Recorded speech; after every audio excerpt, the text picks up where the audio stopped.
Hello? Can you hear me? Okay, sound, yeah?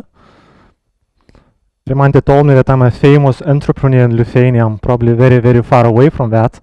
And I don't think that this is a precise definition. However, during the previous 10 years, I had a chance to participate in building 2 companies from the scratch to 100 people companies. And today I'm building the 3rd one. And as I go through those processes and I think about the idea of how we build those ideas, I was trying to think about some principles, what we used, what was important, and probably Daniel after me, he will go very specifically in how to develop an idea. I'm not a tutor. I can present it from my own experience, how I saw that, and some of the things which I would like to concentrate on are a mentality, on what is in your head, and also what is in your heart, because these are the things which matter a lot. You know, how you see that and why are you doing that. A lot of times when people think about startups, when they build startups, the only thing on their mind is money. They think, wow, I will build the startup in 3 years, I will do an exit, I will sell it, I will become rich, etc. And this is a very, very wrong way to think about startups. And I have some of the slides, I have some of the ideas which I want to show you how to build it in a little bit different way. So basically, first of all, you build a real business, real company, and only then you start thinking about exiting. A lot of mentors in the very first meeting, they ask a question, so where will you exit? To whom will you sell that company? I don't really believe this is the right way. So I want to start from some of my experiences and some of the technology. Can you help me a little bit? Yeah. Okay, yeah, we are moving. Yeah, the first slide is, shows something that really helped me a lot. Well, basically, I believe that if you as an entrepreneur, as a student, as a person, if you take risk in your life, there is a higher chance that you will succeed. I have a question. How many of you have a startup here? One? Yeah, just a few. and that's fine, because actually, the next slide I will move on.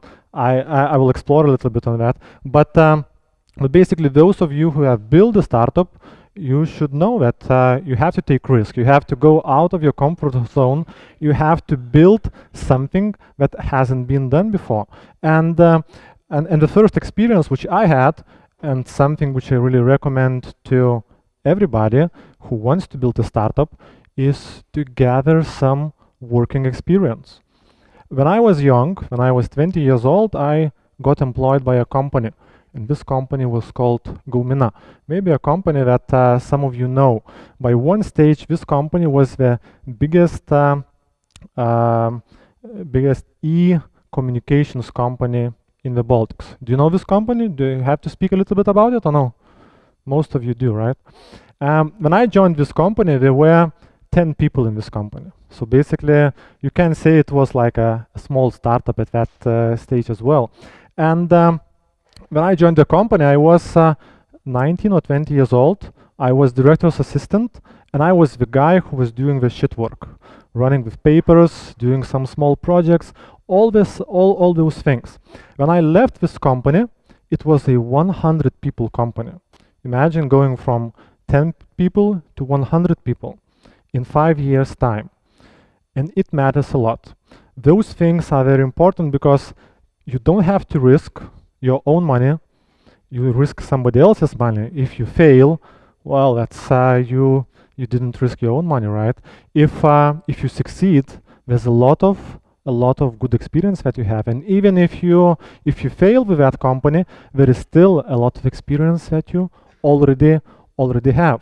What it means when you go from 10 people to 100 people, you learn things, how to build structure, how to motivate people, how to build departments, how to sell, how to fail, how to recover your customers if you lost them for one or the other reason. In addition, there is one more thing, and in this case it was very particular. Take a look at this slide. Read the vision of this company. Building offices in all cities of the world with more than 1 million citizens. Is it possible at all? It is. I also think it is. Has this company reached this objective? This vision? It hasn't. Well, this company currently has like 3 or 4 offices. But what it means when the founder of the company, and in this case Darius Bugdžiūnas, whom maybe some of you also know, sets this vision to his employees. It means that everybody is going out of his comfort zone to reach something like this. So it was his vision, it was his objective, it was his idea. Gaumina was his child, and he saw Gaumina in a few years, or maybe in 10 years, I don't know, a company which has offices in all cities of the world with more than 1 million citizens. And actually there are companies in the world which have accomplished this objective. Right? If you look at some of the biggest corporations, they have done something like this. Can we Lithuanians do something like that? Probably nobody has done it so far. These guys, they want it, and if you join them as an employee, as nobody, you just take this vision and you try to do it with them. So we tried it for 5 years. Obviously, we didn't succeed, but there was a lot of experience in the past, and then I had to do something on my own. When I joined another small startup, which was called DetectNet, this was the vision which I set to my organization myself. Take a look at this one. The key partner of Hollywood studios trying to find a way of how to solve piracy problem in the world. Is it logical at all? Is it possible to implement this vision? Very, very, very optimistic. And if you go back into 2007, probably all of you remember what happened then. All banks are going down, economy is going down, and suddenly there are a few guys, a couple in Lithuania and a couple in Denmark, who set this vision to a small startup. So if I had this experience with Gaumina, by setting an objective to basically build a company which has offices in many, many cities of the world, when we set this vision, we were very, very optimistic. However, some of the things of that vision we have actually managed to implement. And in this case, I want to show some of the insights of how we used to do this, because and show that it's not only the founder, it's not only the key employees who actually participate in implementing your ideas. It is your team. It is your mentality, it is your team, and everybody that you have on board. And in order to show that, so that you understand how we went to that vision, I want to show you a few photos.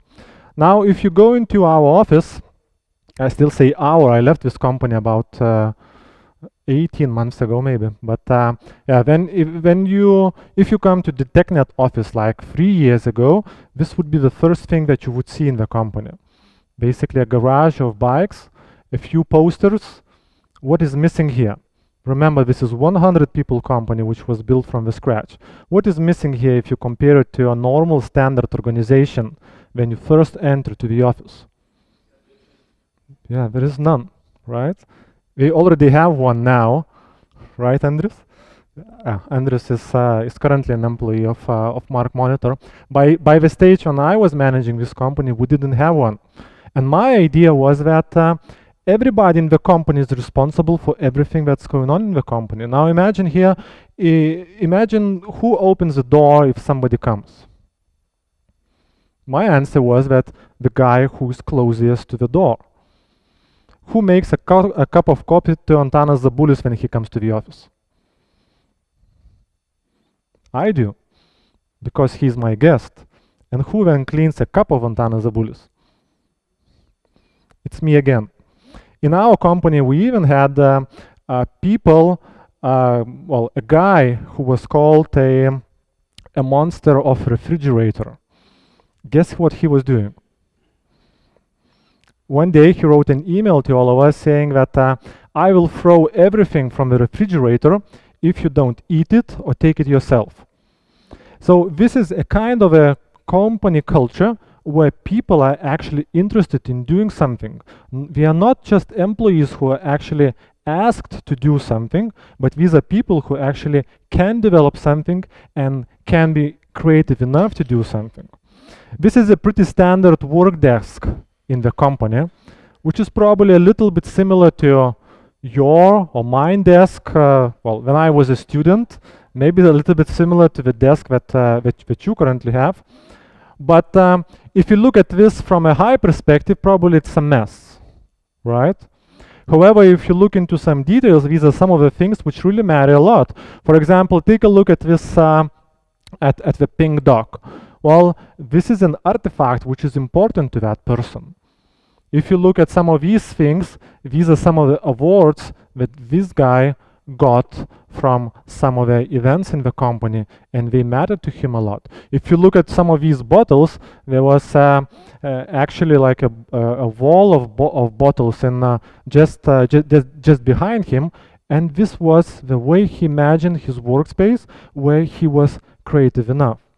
And these are some of the guys which developed the DetectNet vision to the vision that I showed in the second slide, and I will come back to that in a second. This is yet another thing. Do you know any companies in Lithuania who have their girl dancing teams? I don't know as well. Maybe there are, but I don't know as well. In this photo, you see our basketball team, but in addition to that, you see the girls' team. And imagine boys are playing basketball a few times a week, and these girls, not in all cases, but in many cases, they used to come to our basketball games, and they did just what real dancers do. What do? They dance, they sing, then opponents are throwing free throws, they come at the ring, they put their asses and they try to disturb the opponents, right? So this is the kind of a team spirit which is able to create something fascinating and something very, very different. And this is our playroom, probably something similar to what we still have here today. A tennis table, football table, a couch as well. One morning I came to the office and I found a guy sleeping on this couch. Guess what I told him?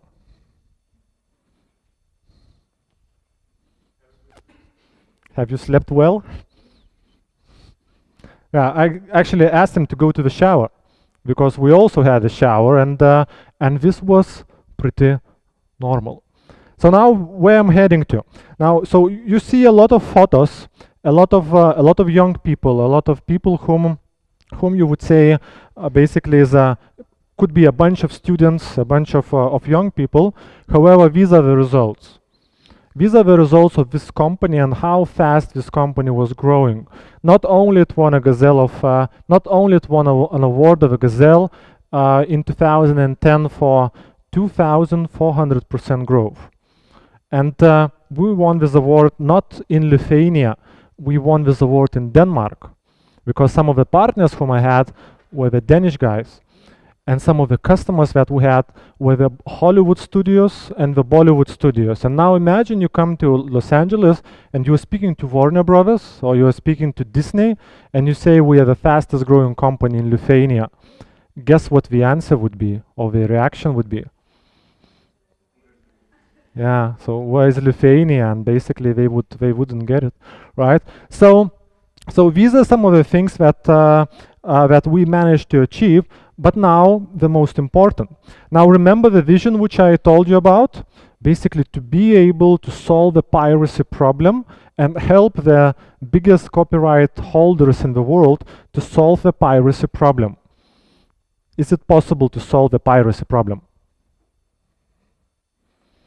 When I was working with that idea about 7 years ago, and I visited some of the famous businessmen here in Lithuania, the reaction which they had was something similar to this.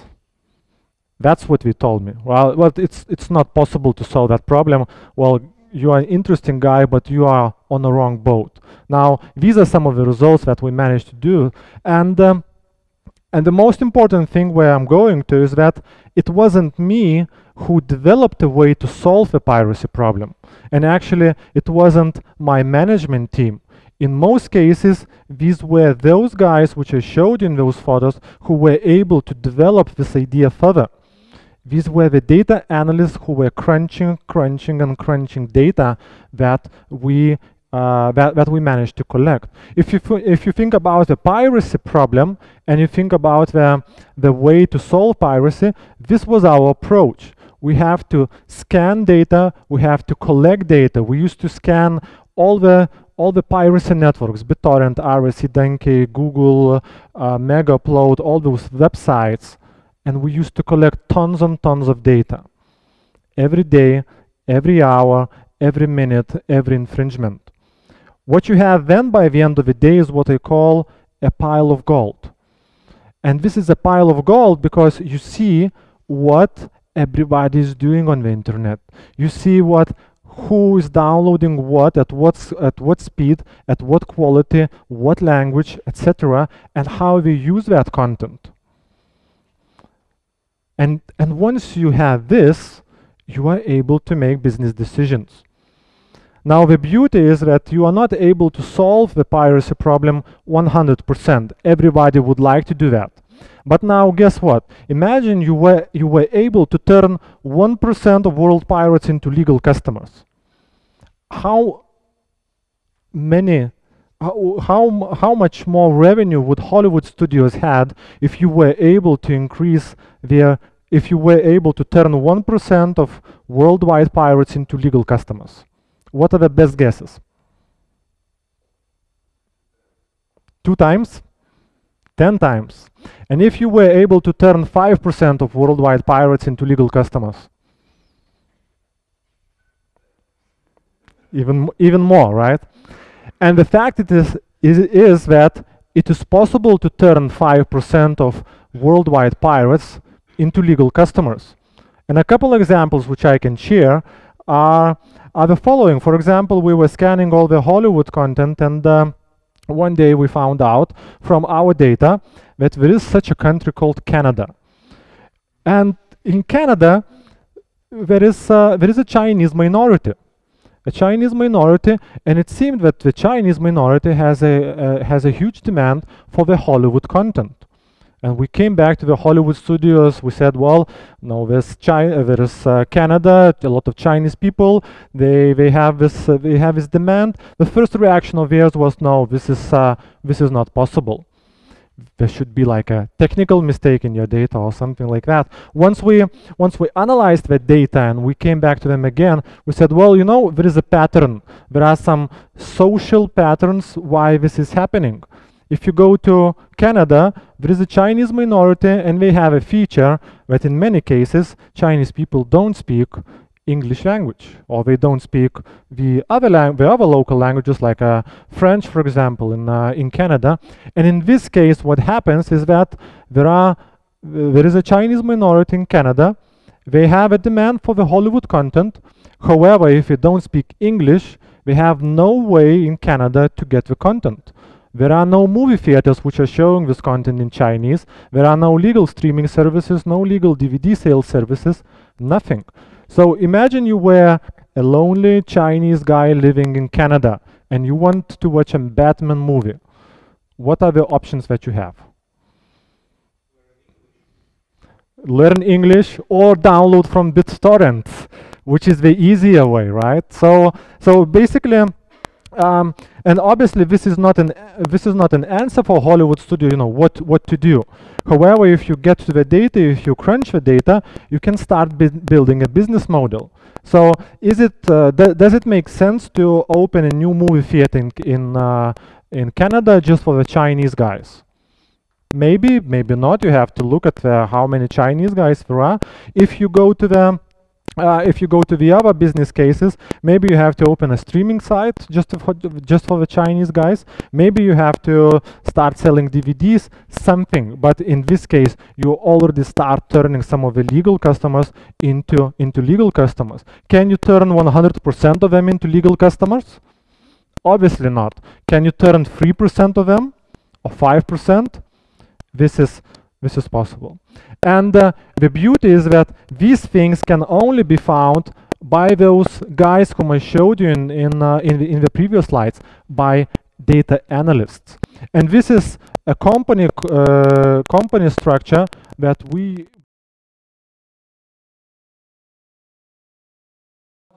superior to the traditional organizational structure. There's a data analyst on the top, and there's a CEO on the bottom. Does it make sense if you look at it from an organizational point of view?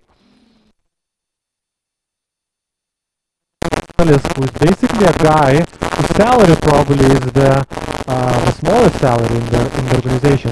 He is on the top. You know, when we were changing offices, we moved to the offices of one American corporation, which was previously in our office.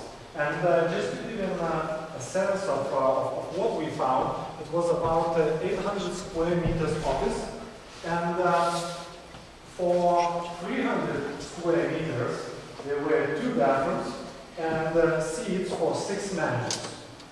In the other 500 square meters, there were 2 more bathrooms and seats for the other 60 people.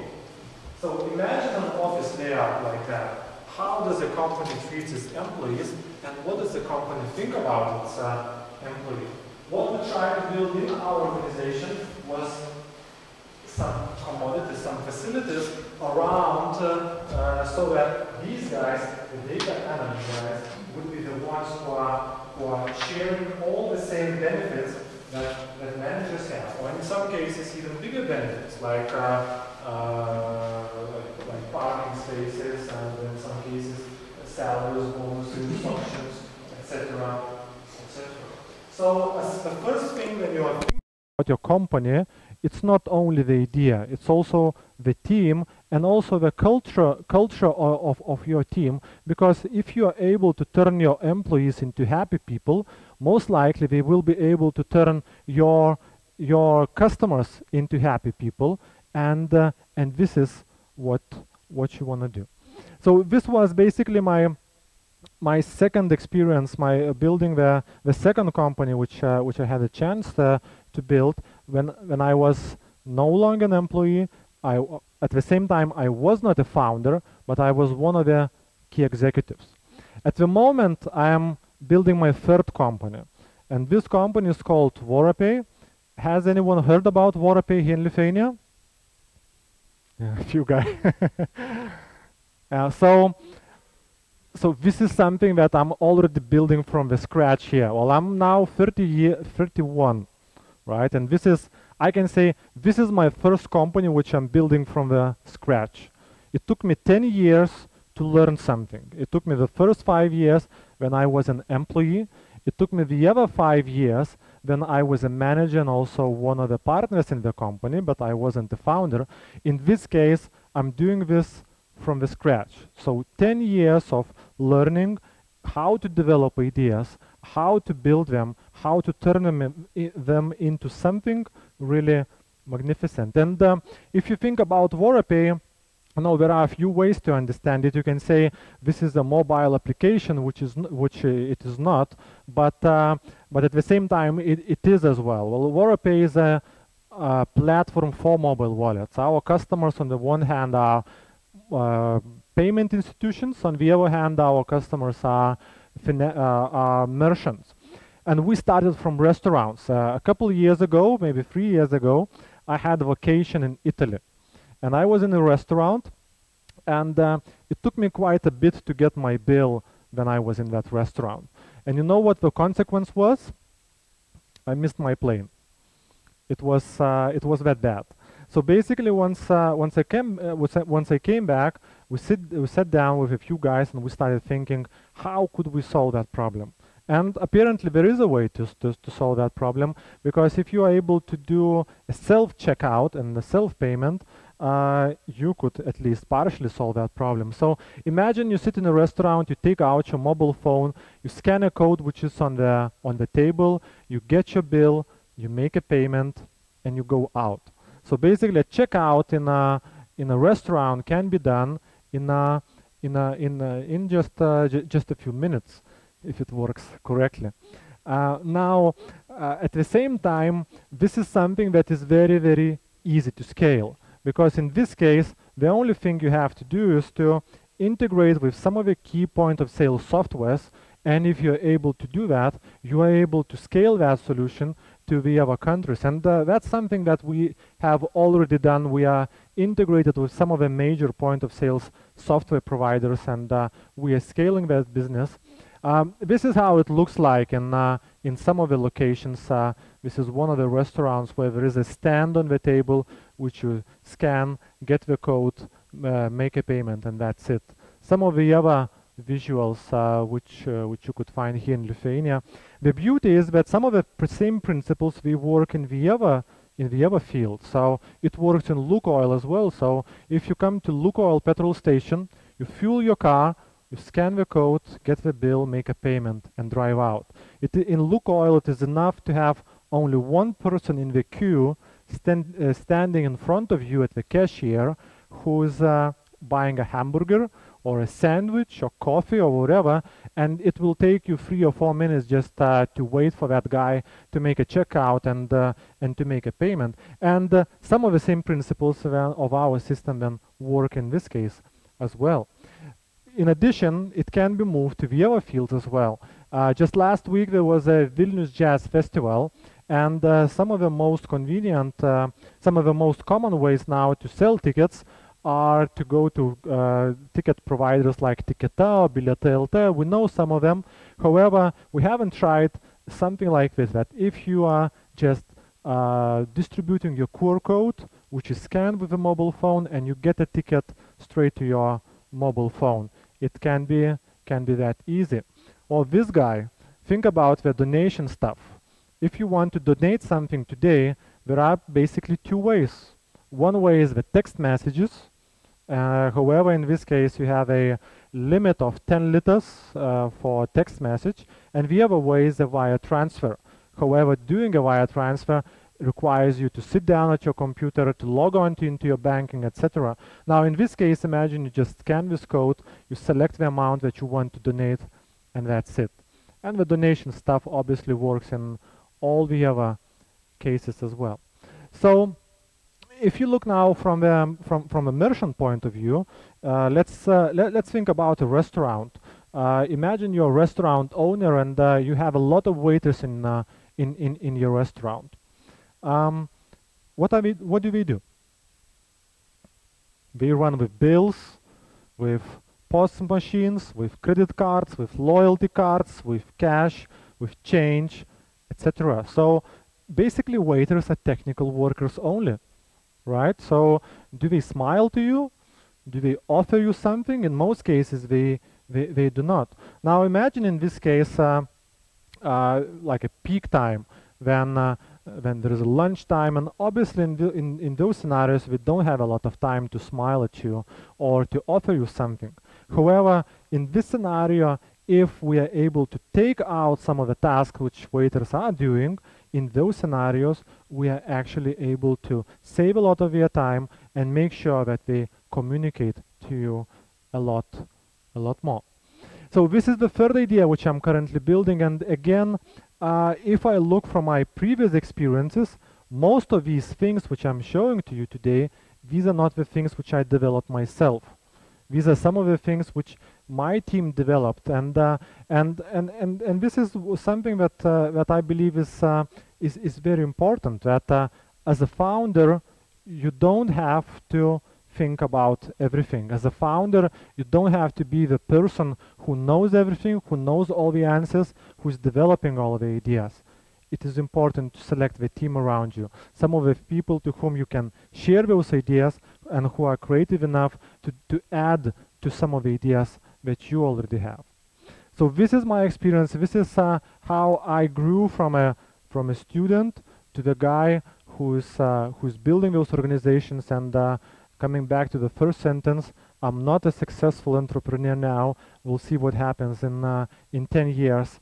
And yeah, thank you very much. I'm open to your questions.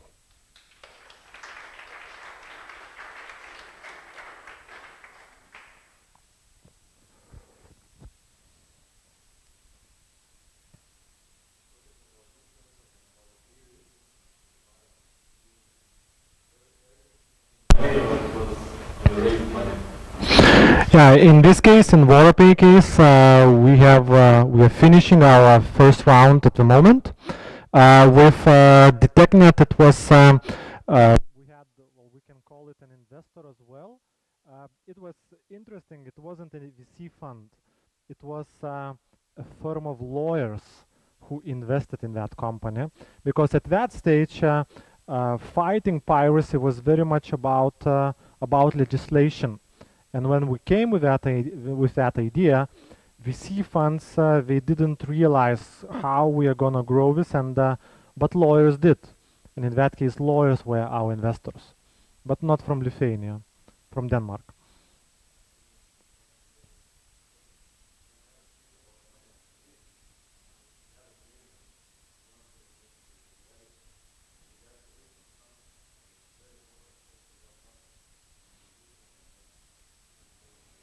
Yeah, I think that the most important thing is to have a great vision and then to find people around you who are able to implement that vision. Yep. Okay, thank you very much.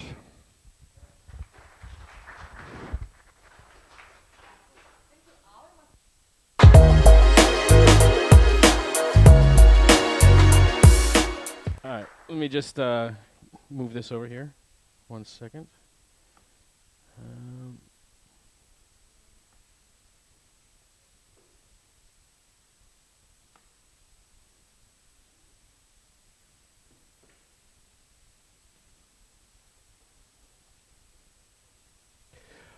Hi guys.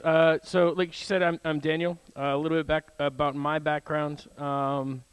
I'm sort of a serial founder. I've founded a number of companies. Some of them, have been successful, not so successful, and some pretty outright failures. I've spent a lot of time mostly in technology companies, and I also spent several years working with a group on the venture capital side. So, with a small group of entrepreneurs that had made exits, and then were investing in a lot of different groups.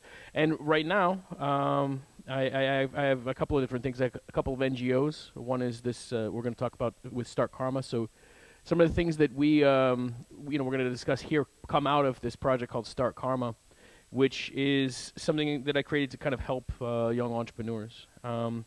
And right now, just recently, I've jumped back in and starting a new startup. I'm pretty excited about, and hopefully, you guys will hear about it in the coming weeks. So, the idea. That's what we're here to talk about. We're going to talk about the idea. How do you get started? Because the idea is the most challenging thing in creating a startup, right? You have all the ability to execute. You can bring all kinds of great talent in to execute, but if the idea is not right, the whole thing just doesn't work, right? So there's no such thing as a stupid idea, and that's what when we're getting here into this idea of creating a business. There's no such thing as a stupid idea, right? Only thing is just that some are a little bit smarter than others, right?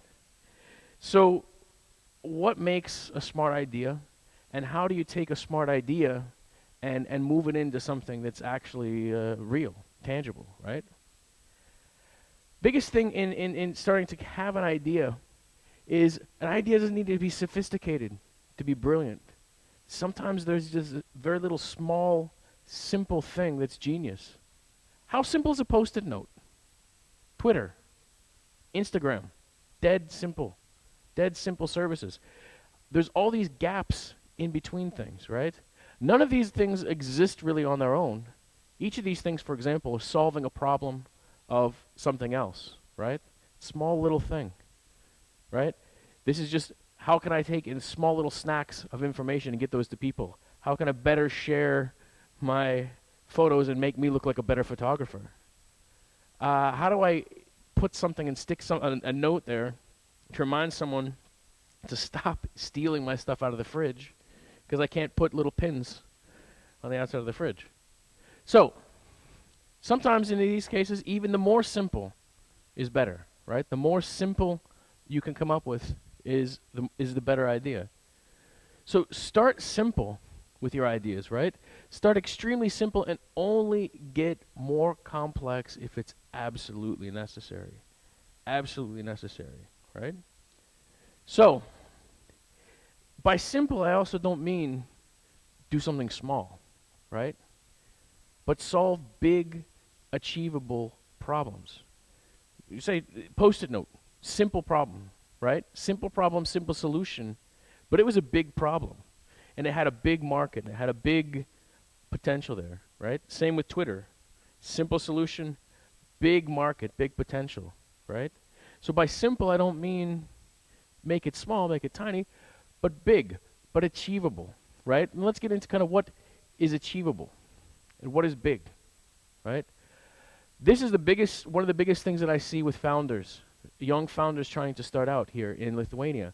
One of the biggest things that they do in starting out here is they are trying to solve problems that are Lithuanian problems, right? They're trying to take something, they said, oh, you know what? I had this idea, this great startup of here. How many Groupon clones were there in Lithuania? Why take something that's really successful in a larger market and bring it to a smaller market where it has less potential, right? And more competition from every other pot. I call it the kebab syndrome, right? Right? If you remember not that long ago in Lithuania, there were no kebab shops. No kebab shops. But now, like, every little tiny kiosk is a kebab shop.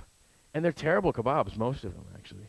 I've not had one amazing, there's not one kebab I've had here. So, you know what? That's an amazing kebab. But they're everywhere.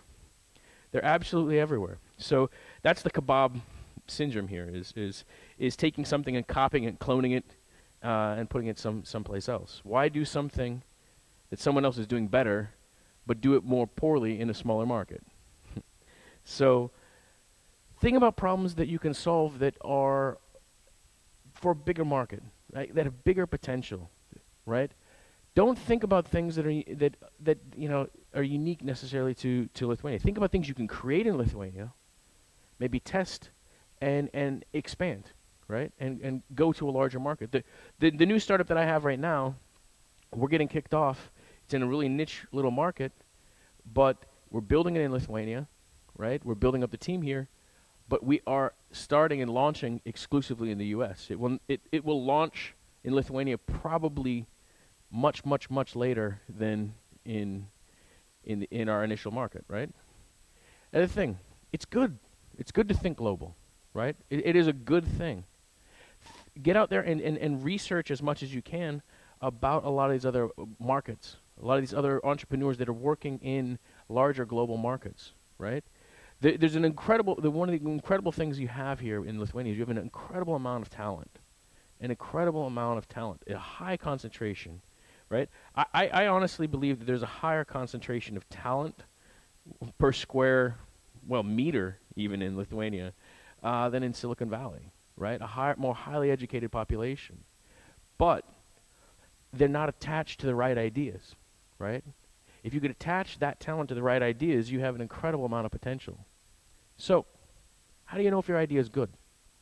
How do you know, right? You got an idea, how do you know if it's good? Well, and if it's good, how do you know that you can make it work? So, sometimes the other thing is when you're going in an idea and trying to validate if this is a good idea or not, right? First thing, ask yourself, can it actually be done? That's the first thing. Is it an idea? I would like to launch marshmallows on the moon, That's a great idea. If you could sell marshmallows on the moon, great idea. Can it actually be done? Don't know. So the whole idea is think about something that you know can actually be done. Then the next question, can it actually be done right now? Is the technology available for this right now to be able to do what you're talking about doing? Can it be done? Can it be done right now? And the other thing is, can this be done by me, right? You might have an incredible idea, with something, but you're not the one that can do it, or you're not able to assemble a team of the right guys to be able to do that. So focus on the things that you know can be done, that can be done right now, and that can be done by yourself and a couple of other guys. So if the answer is to know is no to any one of these questions. Move on. Do something else, right? If you're an entrepreneur and you have one idea, you got 10, right? If you got one idea, you got 10. So move on to the next one. Do not ever, ever, ever get married to your ideas, right? Just let them go. Get a new one, right? So, but if you decide, okay, you know what, this really is a good idea. I've talked to people about it. I've validated it, right? I've done my research. It seems like a really good idea. Now what? What do we do? Well, you need to clarify what you're doing, simplify, and validate. So clarify exactly what you're going to do, simplify, and validate it. So in clarifying, you need to communicate your idea in one sentence. One sentence. Whatever it is you're going to do, you need to do it in one sentence, right? If you can't do it, your idea is too complex, right? If you cannot take what you're doing, distill it, throw some things away, get it down to this laser-focused one thing you can do, right? Simplify it. In another sentence, how are you unique? What you're doing, how do you say, here's my idea, I'm going to do this, it's great, but how is it unique, what you're doing? If it's not unique, why do it, right? Why the potential of what it is you're doing? If you're talking about, you know, opening up something or create, you know, a restaurant or this or the other sort of thing, like a chain of kebab shops, it doesn't have to be unique, right? You're going for volume, going for other things. But if you're talking about innovation, and this is what this whole kind of space here is about innovation, you got to be unique, right? You got to be unique. In the third sentence, tell how it will make money. And I see so many entrepreneurs here I spend a lot of time going in a lot of different countries around in the region, talking to a lot of guys and talking to entrepreneurs and saying, oh, well, we don't need to make money. They're like, you know, Instagram, how much money did Instagram make before they did? How much money did Twitter make before they went on, you know, to success? And I have to tell them, I said, you know what? The conditions that produced Instagram, the conditions that produced Twitter, the conditions that produced all these things in Silicon Valley that allowed people to take that risk and to take that chance don't exist here. They don't exist here. They will never exist here, right? What was allowed to, allowed these companies to take that kind of risk, to not worry about how they're going to make money, is because of the capital markets there, right? The access to venture capital, access to big piles of money that were more focused on long term. Doesn't exist here. So here in Lithuania, if you want to create something successful, you have to think about how it's going to make money, right? Because you're going to need to make money sooner than you would in a lot of other places, right?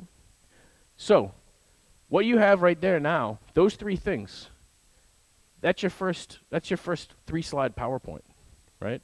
So in this Start Karma workshop, what we do is we go through these sessions and these sorts of things, and we develop these our first PowerPoint, right? Our first presentation is a 3-slide PowerPoint, which is, by the way, just one more point here. When you're making presentations, if you notice going through here, there's not more than everything that's on here, that's on the slides, is just it's enough information on there to communicate it, but it's not more than you need. 10 words per slide. Don't put if there's more than 10 words on a slide, don't put it on there, right? Simplify it. Never put more than 10 words on a slide. So, share your ideas. As soon as you get these 3 things down, how are you going to make money? What are you going to do? How is it unique? How are you going to make money? Start talking about it, right? Get out there. Take what those 3 things, start talking about it for 2 reasons. One, as an entrepreneur, you're going to talk a lot. And, lucky for me, I don't really shut up. And so that's been helpful. But you got to talk a lot. And you got to talk just off the cuff, right? You got to talk, just be able to talk and discuss what it is you're doing at any moment, right? So it's good to practice, that part of it. But the other thing is to get feedback from others, The ideas that I've gone through and I've created stuff, you start out doing one thing, get on this feedback, you can end up actually going off on a different path that might be a lot more successful, right? But a lot of guys, again, young entrepreneurs say, well, I'm not going to talk about it, or I'll try to get somebody to sign a confidentiality agreement or non-disclosure agreement or anything. Forget all that. Forget all that. You don't need that. Look, if you don't worry about sharing your idea with anybody else. You could just post it out there, throw it out there online, give it away for free. This idea, an idea is worth really nothing, right? Don't worry about sharing it, because if someone else could steal that idea and do it as well as you could, or better, it's not what you need to be doing, right? You need to be doing something else. If someone else could take what you're going to do, go off, do it better, that's not what you should be focusing on, right? Probably not worth doing. So focus instead on what you can uniquely do that other people can't, right? Focus on what you can uniquely do that other people can't. And that could be some unique insight, right? Some unique relationship, some unique anything. You come up with a unique concept for an algorithm. What you can do uniquely that others cannot, right? What unique relationships, insight, as I said here. What you see that's not obvious to everyone else. What can you see that's not obvious to everyone else? And those are things, you know, the obvious little things that you can see in this. You can hold those things back a little bit, right? But the general idea, the general concept of what it is, share it with people. Get it out there. Get that feedback, right? Focus on that. So in this you know, idea of creating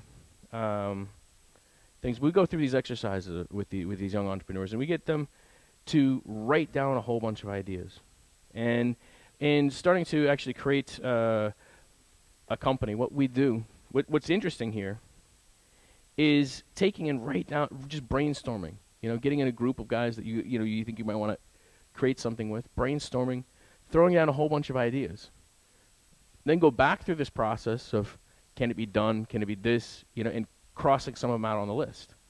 And then getting it down to, you know, throwing all those ideas out here, one by one, taking them, you know, and eliminating them, right? Until you get down to the one idea. But don't throw any of those away, because, you know, here's an interesting thing is, like, recently, you know, several months back, we had a group that I was going through this with them. They had an idea. It was pretty interesting, you know, and we were going through it. And when they did more of their market research, they saw that there were some problems that, you know, that were intellectual property issues that was going to really prevent them from going further. There was some large company that was in this particular space. They weren't really going to get any further. So they went back to their second idea that was on the list. And when they told me this second idea, it was 10 times better than the first. And they just had no idea that that was really the case. And the reason why was because they hadn't talked to other people about it, right? They hadn't got enough feedback on this sort of thing. So for you guys developing your ideas, I mean, that's one of the hardest things at the stage you guys are at, right? If in the university here, you're getting a great theoretical background. You're getting the great tools as an entrepreneur that are going to help you to succeed, but not a lot of effort really focused on, you know, the idea. Like, what is the idea, that great idea? So I would challenge you, like, in the world around you, the things you do, start with what you know, what you do, what you see, what you observe. Take notes. You know, see all these things. Scribble down all kinds of ideas for different businesses. Keep a log of them and regularly go through them with your buddies and try to kind of weed some things out. But, you know, the stage, once you have the idea locked, I mean, how many here are taking finance courses at all? No one. No? Okay. Wow. As an entrepreneur, this is another thing. If it's not courses, I never took any finance courses, never took any business courses. My education was actually in music. So I studied music composition. But a lot of the things you need to know, I had to learn about finance. I had to learn about technology, about every other aspect of what it is you're doing. So as an entrepreneur, right, so you have this really great education, right, in business, which is very, very vertical, or in technology, very, very, very vertical. Entrepreneurism is very horizontal, right? You need to know about accounting, about legal, about HR, about technology, you need to know about everything, right, going across there. So the next thing to validate the value of the idea is to put together a financial model, right, in Excel that goes through and outlines all your actual costs of what it is you're going to do to put this together. If anybody wants one, I have a great financial model template I can give to these guys, and they can distribute it. But from this financial model, you have the opportunity to plug in all of your costs, to plug in how your revenue model is going to work, your projections, what you realistically think it's going to do, and that's what's going to get, that's really what's going to get you a clear picture on, is this a great idea or not, right? So with this right now, I mean, just kind of what I wanted to do, give a little bit of an introduction to how to create an idea, what some of the steps and processes and how you're going to communicate, the things that you need to be doing now to further develop the ideas, right? But then focus a little more on any questions, answers here. Anybody have any questions on anything so far? Anybody working on any ideas? Okay. Tell us your idea.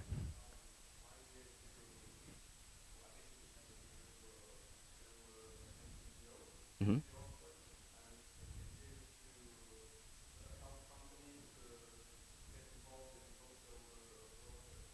Okay. Cool. And how is it unique? Okay. And that's how you're going to make money.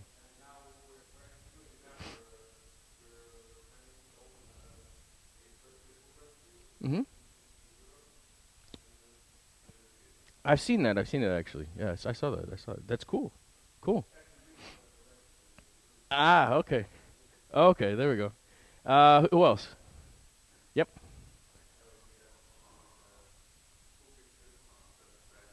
Uh-huh.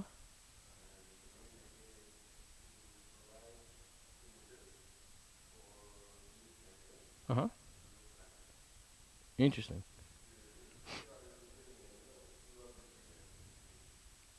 I believe I think I've seen it. Yeah, yeah. Mm-hmm.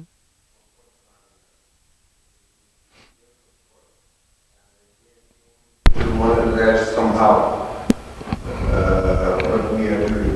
So the second step, we are creating a company which will provide in the beginning on the Lithuania market basically. Even last year I made turnovers around 6,000 or 7,000 euros just selling the images for the government institutions and etc. Mm-hmm. And I can make it at least 10, 20 times more if I have tools to sell it. But there is many things like in the premium flow, like copyrights, etc. Right. So basically, we need to solve copyright things, and then we provide some tools for news media to get images all the same time. If there is an event, Mm-hmm. if there is something like car blows here, you have an app that you just make pictures and you submit directly. Or if you are a writer who writes an article about Vilnius, let's say, he writes an article, okay, Vilnius, hometown, and according to all the keywords which he provides from our database, we put the images, and he just clicks what he needs, and he has an article ready with the images. And cool. Are you familiar with AP wire service? I actually, what you got me thinking about, and I think this is a really interesting idea here. What I would challenge you to do is to explore some things. One is the AP wire service, which is a wire service that they've been using for a number of years for transmitting images for newspapers and a subscription service.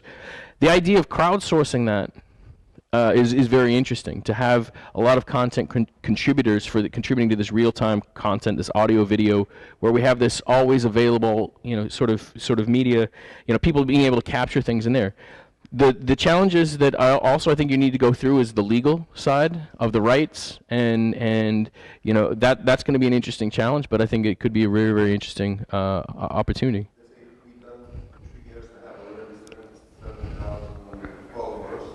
Great.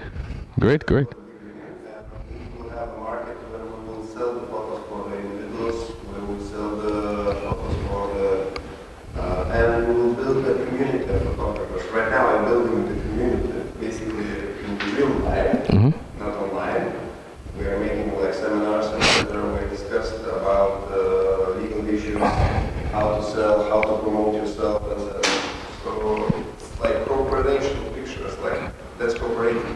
Very cool. Very, very cool. What else? Who else? Come on. Some of you guys got an idea here. I can. Oh, really? It's an online kebab store. What is it? What is it? We run an online marketing agency, but we focus more on like just mobile apps. So we are just going into like international markets. Cool. Well, I mean, here's the thing: is you can develop within there great skills, great resources.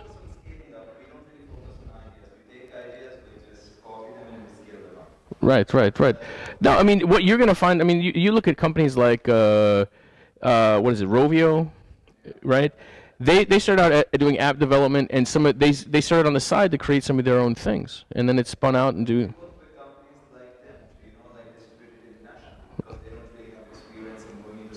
Sure. Sure. I mean, look, that's a very. I mean, any type of the services business. You know, I've been doing services business. It's the bread and butter. You know, that keeps you going. And I've been doing the services business for a long time. The difference between a services business and a product business is the actual multiple of revenue that you could potentially sell it for, or something like this. So, the idea of creating a services business that you transition and spit your own products out is a really good model. Yeah, absolutely. But you know, people are hungry. They need kebabs. What do you got? That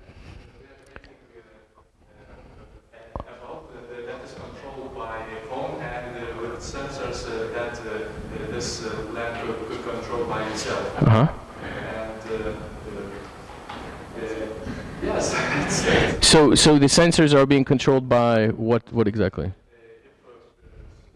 Some people come into this place, the light automatically turns on. Okay. And with phone you can choose color or intensity or something. So you choose the color, like the LED spectrum color, and so. Cool. Now we can talk a little bit more about this. Is actually something I know a bit about. If you go on Gostato, there's new LED streetlights where Semis is, and so those are all computer controlled. You can go on my iPhone. I can turn them up, turn them down. But this is a project that I put in with a couple of my business partners on to control LEDs. So the fascinating thing is getting into another thing here. You know, this is a side thing. The more knowledge you can get about the broadest range of things is going to give you some of the greatest opportunities, right? I had no idea about LED, color spectrum, the heat, the whole idea of energy consumption, right? Or the whole idea of the protocols for communication over, either like Zigbee to do it wireless or to go over the wireline communication. You learn a lot about that stuff.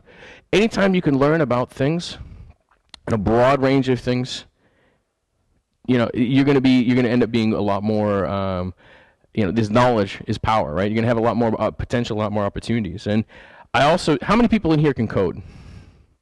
Can write code, any code, HTML, anything, right? Okay. Yeah. If you can code, and I'm a strong believer that everyone should learn how to code. Like every single individual should learn how to code if you're going to be an entrepreneur, because no matter what it is that you're doing these days, everything is moving towards this idea of being very dependent upon systems, right? And the more you can understand about systems, how they operate, how databases, data structures work, how code works, it's actually pretty easy. It's pretty easy. It's not difficult. You can go to code. If you go to code.org, like code.org, there's some great tools to start to learn how to code. But I do not think it's possible to be a successful technology entrepreneur without coding. You don't code yourself, but you need to be able to go and understand the processes of how that works, right? I would also encourage you, how many people in here are familiar with agile project methodology, right? Right? So agile project management methodology, there's this idea of waterfall where all these dependencies, this is dependent on that, that's dependent on this, and these Gantt charts and all that junk.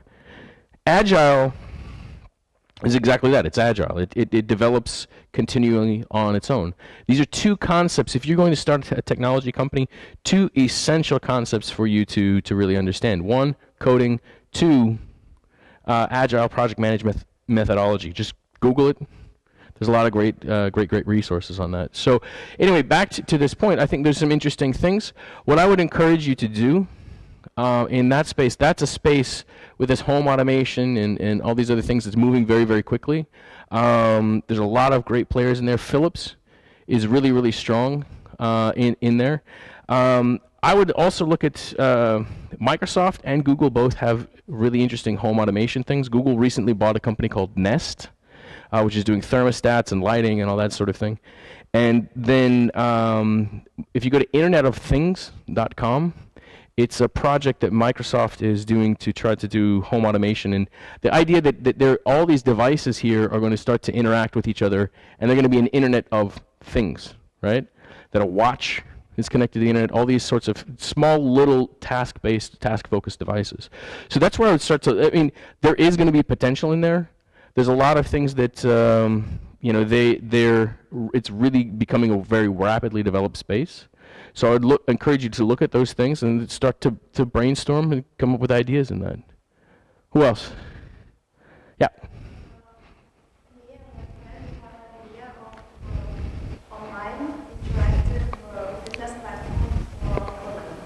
For women, okay, sorry. I need it. So, okay, so tell me about it. How is it unique? It's unique. Okay, it's for women, right? But how, other than for women, how is it unique?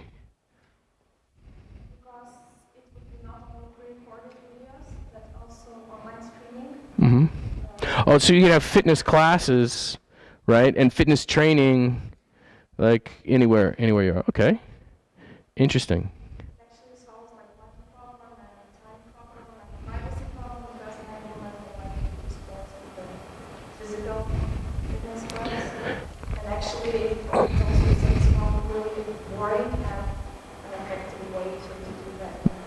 Sure. I mean, that's a multi-billion-dollar industry.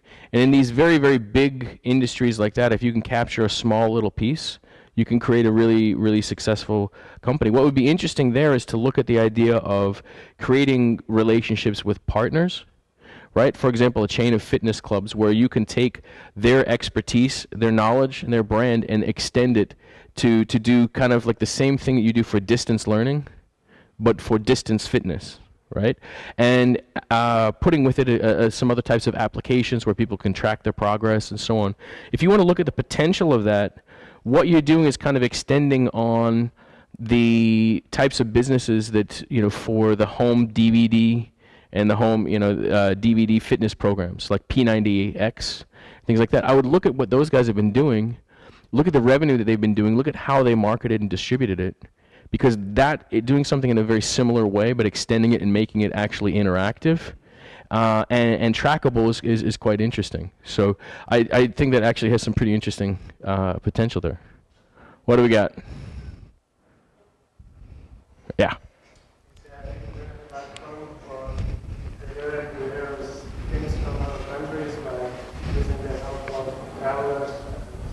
So drug mules. So you basically getting people to be couriers.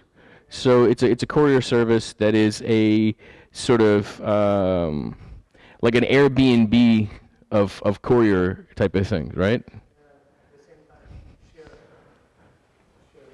That's interesting. I mean, the idea that people could say, I'm flying from this place to this place, and I have this much space. I'm flying from here to here. I have this much space, and they can say, I will do it, you know, for this price. Particularly with guys that are going back and forth quite a lot. I mean, the guys, for a perfect example is that I had some guys that I knew here. That we have this one group that we have for teaching the kids to play drums, and we have these teachers here from America. They were going to teach a group in UK. I have a friend in UK who was in Lithuania, left her watch. And so I gave it to them to courier it to UK. And so I think that's not, particularly these routes, like for example from Lithuania to UK to Ireland to Norway, there's always people needing stuff going back and forth. And this is the same, what you're doing is also taking in this idea of you need to get something to Klaipėda. You're going to go to the bus and you're going to give the bus driver, 20 liters, and he's going to take an envelope you know, and that sort of thing. So what you're doing is you're taking that concept and expanding it. I think that actually really has some very, very interesting potential. Couple of things you need to do that are going to be a big challenge is how do you deal with liability of what people are transporting? How do you deal with safety of the people there, and how do you make sure that the compensation is there? I would strongly encourage you to look at Airbnb's business model and how they started out and the mechanics of what it is they're doing. But I think that also has some really interesting potential as well. What else we got? I know there's more ideas in here. I know every one of you guys has an idea, but you're just not saying. What else we got? I want to buy apples, wash them, and sell more expensive. Can be. It can be. No, I mean that actually is an interesting. There is an opportunity for this kind of thing. But no, I mean, realistically speaking. So I'll tell you a funny story. So this guy, I always get tired of guys that, you know, I'm sitting here and people are always like, what are you doing in Lithuania? Why are you in Lithuania? And, you know, especially if you're having a couple drinks with your friends and so on. So very drunk Scottish guy asked me why I was in Lithuania. And I said, well, you know, it's pretty simple. I said, you know, the opportunity here is that in Japan, like, there's not very much farmland, right? Not very much agriculture.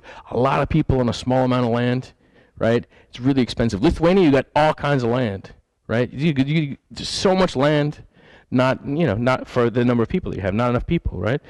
So, according to Japanese tradition, it's a great honor to serve a meal, you know, that is very, you know, goes back to all these, you know, the wealthy traditions in Japan.